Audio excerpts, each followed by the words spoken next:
On this mileage unknown, we've got the Fastback in the garage. We're pulling the carburetors off and we're going to attempt to rebuild them. I also got a new toy that we're gonna try and use while we rebuild them. We'll see how that goes. So we got the first carburetor off. This is the one that was on the passenger side of the Fastback. It is a 32 PDSIT-3.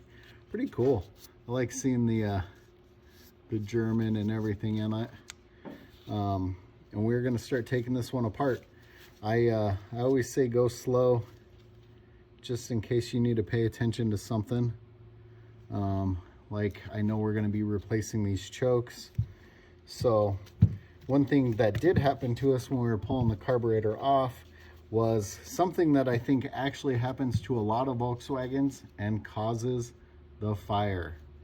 That is the fuel barb that is supposed to be pressed into the body of the carburetor right there. So a lot of people don't realize that these can wiggle loose and pop out on you. This actually happened to me on Bugley, the 69 that you've only seen in the backyard, but this is what caused the fire on that car. And it was a brand new carburetor. I threw it on the car, didn't notice that the barb was not pressed all the way into there and seated nicely. It shot out on my buddy going down the road, sprayed gas everywhere, caught the car on fire. Luckily, he knew there was a fire extinguisher in the car. All right, so this is my first time actually taking one of these carburetors apart, but should be almost like any other one. I'm kind of suspect that these accelerator pumps, my guess is the accelerator pumps on these carburetors is what is causing me to think the you know, the car doesn't have quite the power that it should. So I kind of almost expect that once we pull this one off here, we're gonna see, you know, that accelerator pump just kind of beat up. Oh yeah, yeah, that comes in handy too. Make sure you have a little magnet tray or something where you can put everything. You also see that I've got a towel under this. It kind of stops small parts from rolling away from your work area in case something goes shooting out, which does happen sometimes. So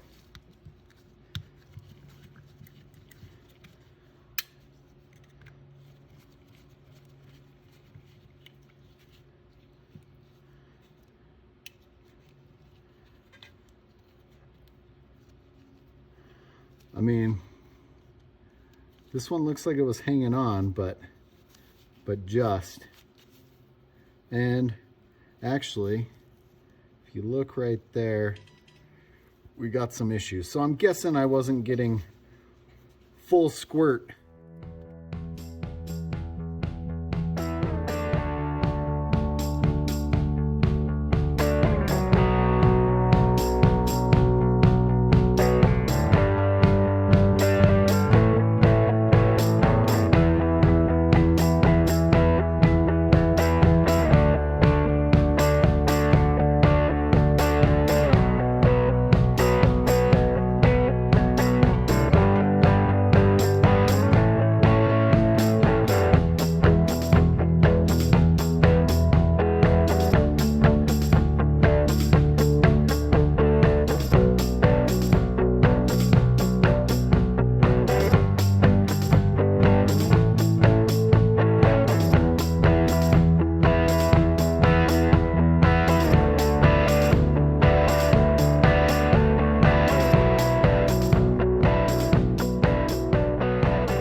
Well, that came apart. Made a little bit of a mess. definitely got some crud in here, that's for sure. Definitely got some nastiness in here. I'm gonna go dump this out, but yeah, see what we're working with there. After dumping it out, you can see, I mean, it's just full of sediment pretty much. I'm gonna spray this off a little bit, but I'll show you my new toy in a second here, and that's what hopefully is gonna help us out.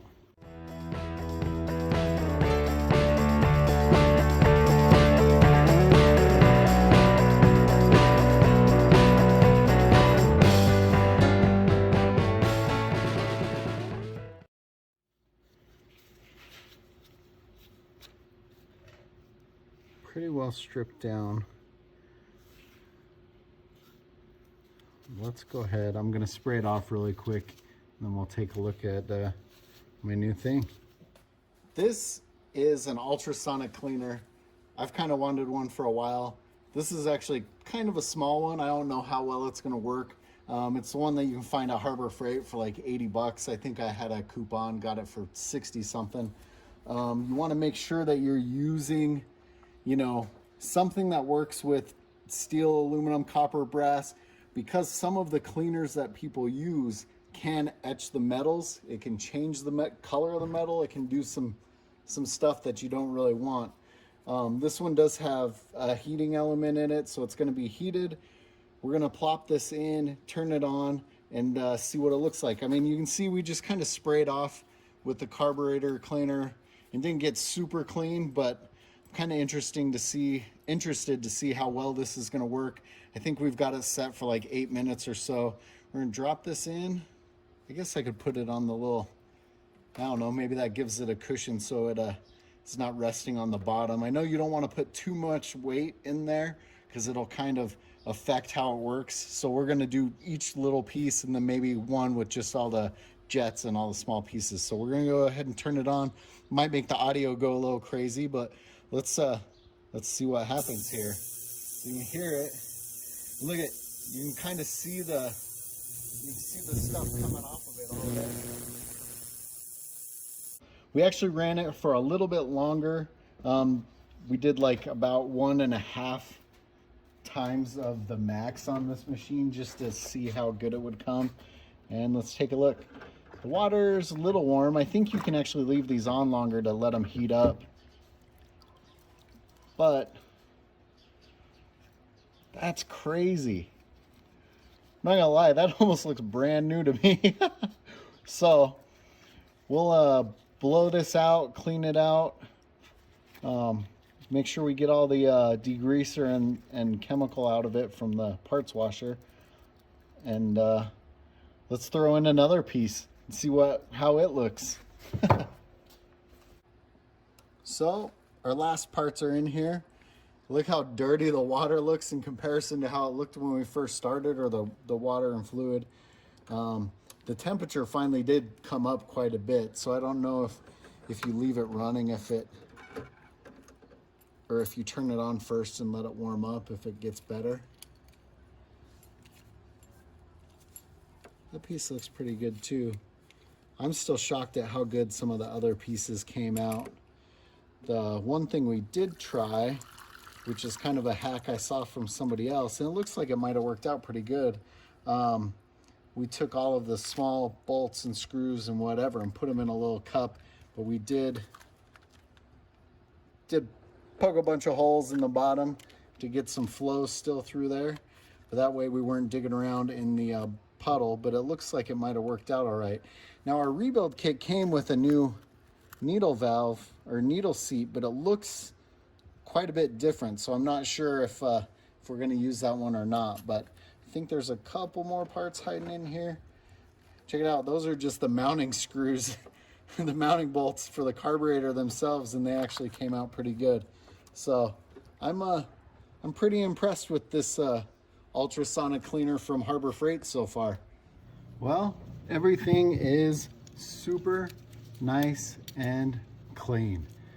Ultrasonic, definitely the way to go when it comes to cleaning carbs for rebuilding them. I did hammer that barb back in. I feel okay about it, I guess. I mean, it feels pretty firm in there. I'm not, you know, like I said, this is something you want to pay attention to on your carburetors. This does have the tendency. This came out when I was going to pull the fuel line off. And we did have clamps and everything on the fuel lines because we've replaced them all in this car. But that popped out when I was going to pull the fuel line off. So that's something you should definitely pay attention to. Now, we've just got to start putting everything back together. And hopefully I can remember how it all went. Now, see what I was saying about the difference in the new needle seat versus the old needle seat. And this one just has a tiny little check ball right there. This one's got more of a plunger style. I am going to use the new one.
Yeah, what do you guys think? The diaphragm look a little, the camera will focus. I think that one looks a little better than the one we pulled out.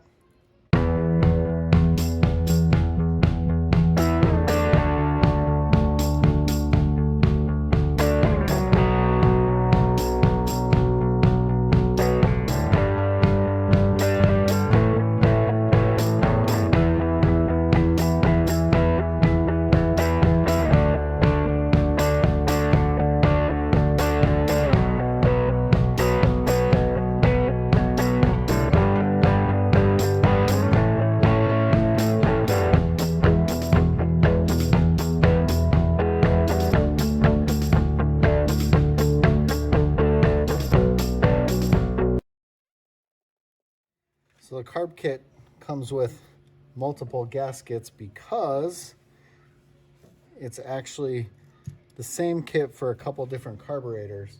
Now, I might need to match up the one we took off. See how these two are pretty similar, but not quite. Not quite. That one's got a...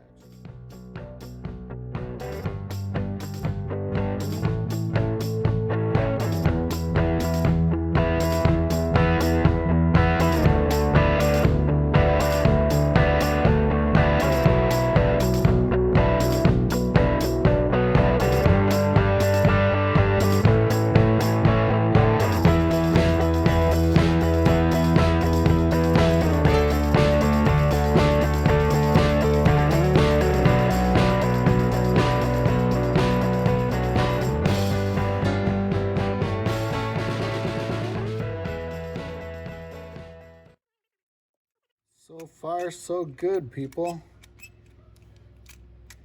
Everything seems to be working good. Start from the basic, like 2.5 turns out on this and see where it gets us. So we got 1, we got 2.5. So we'll start there. Throw in that idle cutoff. Let me grab a wrench for this. This on both carburetors is wanting to back out, and you can see it's not really in there all that well. Now when you get down to where it's tightening up, it still feels sketchy. So I don't know, I'm gonna put a wrench on it. It just feels like that mounting hole for this is really, really worn out, which could be another issue. I mean, honestly, it could be part of why we have such problems with the car running the way I think it should. And you can see, I mean, I don't know. I don't know how I feel about that. That might be a giant vacuum leak, even though the carb looks great now, but that could be a giant vacuum leak. So playing around with the old choke and the new choke, from what it looks like from us checking the interweb, yes we do, they say you're supposed to be able to line up those 2 marks once that hook interacts with the lever there in the housing. So we get that lined up and you can see that mark. And supposedly you're supposed to go about 1/8 of a turn. And I'm not sure that's quite 1/8, but you can see we finally got the choke doing what it's supposed to do when it's cold. Now, the adjustment will be made in between that. So that's what we're gonna start with. I'm going to try and get the gasket and everything bolted together here and see if we can make this happen. We're gonna talk about our defeat. Here we actually thought we were doing really well with the first carburetor we rebuilt. We got it on the car, super excited, pulled off the left carburetor and went to rebuild it, which then made us question the first carburetor we built. When we pulled the left carburetor off the car, it was clearly rattling with all kinds of extra parts in the bowl. And as a matter of fact, this plug, which we hammered back in, was out in the bowl. There's a check ball that's in there that was out in the bowl. This tube, the pickup tube, was in the bowl. Now, if you notice, there is a tiny hole in that pickup tube. You might be able to see it. This pickup tube fits too easily on that side. There's nothing holding it in. This side to me looks like it's the side that would have been pressed up in there, but it doesn't go in unless we were to hammer it. We also noticed that the other carburetor was missing one of the tubes, which led us to pulling the top of the carburetor back off because we started questioning it, and yes, sure enough, we are missing one of the tubes. But we thought we would at least be able to find out which way this tube went. And the side that has a hole is facing up to the top, but it's pretty apparent that at some point this tube probably popped out and somebody hammered it back in and pushed the case over to hold it. So now we're questioning whether that's correct or not. So unfortunately, we did a whole lot of carburetor cleaning with our nice new ultrasonic cleaner. And now we're at a crossroads because it's either I buy a new carburetor kit, which then kind of eliminates the factory air cleaner and everything else, which I kind of like how original the car is at this point, or I buy some more original carburetors and we hope for the best, which is more than likely what we're gonna do, which just seems like crazy talk. So I did find another pair that look actually almost look like we could just throw them on the car, but I'm sure we're going to take them partially apart just to make sure everything's where it should be. So yeah, that was a good day of frustration, and unfortunately we're going to have to push the Fastback out of the garage and back into the side yard. So that's going to be it for this Mileage Unknown. Stay tuned for more Volkswagen shenanigans. All right, so I bought a second set of carburetors that we are working on. They seem a little bit more complete and less issues with than the other ones. We're cleaning them up right now. I just wanted to show a couple things. Hopefully we can spot it out in case you guys run into the same issue ever.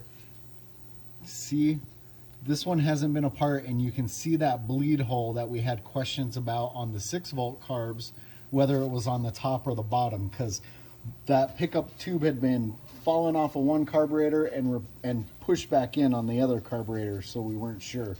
The other thing I will say, because these were 12 volt instead of 6 volt, so we're going to have to swap out the chokes, which we had new ones anyway. The other difference was the idle circuit on the 12 volt is just a standard jet, and I wasn't sure that the idle cutoff switch, which does act as a idle circuit jet on the 6 volt, would fit. But luckily the bodies are the same. I did end up buying new ones just because mine were so beat up, so we're hoping this goes together and the car runs like a champ once we're all done. What is up, everybody? It's about a week later.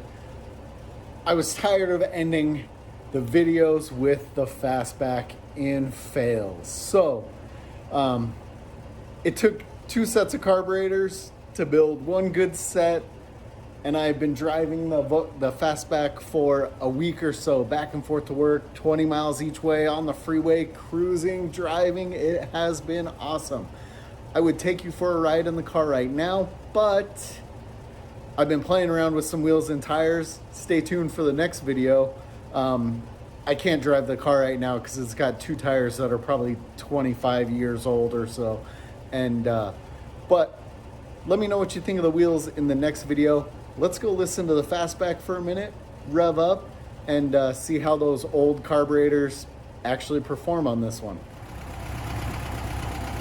Here we are, idling away. That lovely Volkswagen sound.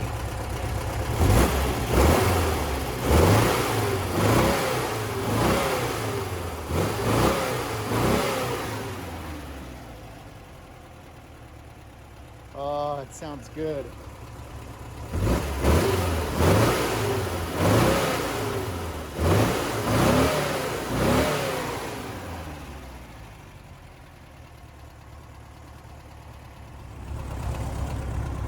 So while the Fastback is still no speed demon or powerhouse, it has that little bit of power back that I've been saying it was missing the whole time, and it is perfectly drivable now. So we do have some other stuff to do it.